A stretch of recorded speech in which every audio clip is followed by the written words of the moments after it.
Just talk to us about this huge project that you've undertaken, which I understand uses game theory to help try to predict the future of Quad. Break it down for us and set the scene for today's meeting. Yeah, you bet. Thanks a lot for having me here, Juliana. So CNBC turned to applied game theorists to ask them to form a prediction on the future, basically, over the next couple years of the Quad. In other words, what will the Quad look like in terms of maritime security over the next couple years? And in short, what this game theory model that they built told us is that basically the Quad is here to stay. It will generally become more important to top policymakers in all four of those Quad countries.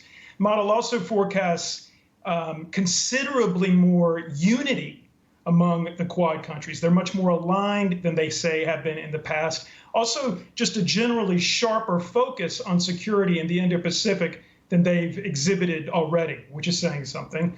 But however, significantly, the game theory model also predicts that the Quad would not, at least as a group, would not take measures toward China that are more provocative than those they take already. So, for example, no full group naval exercises in the South China Sea, almost all of which China claims as its own. The model predicts they don't want to unnecessarily provoke China. Juliana.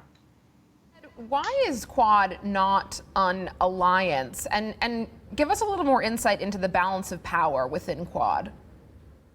Yes, certainly. So something that's been interesting that's come out of my reporting since I've talked to some of the experts who helped us populate the model is that, you think of NATO, for example. NATO is a formal alliance, North Atlantic Treaty Organization, right?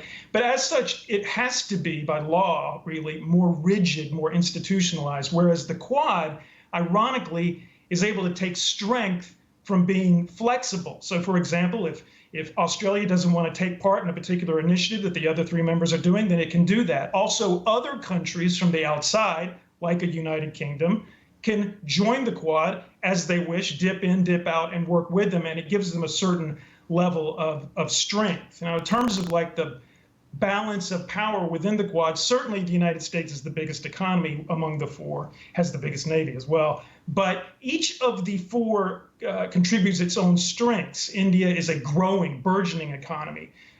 Japan is the third biggest economy in the world, is highly capitalized, has a lot of tech know-how. And Australia, has a trade surplus with China. Ted, thank you so much for joining us and giving us a little bit of a teaser as to what's in your piece. For more on Ted's in-depth piece using game theory to predict the Quad's future, check out CNBC.com.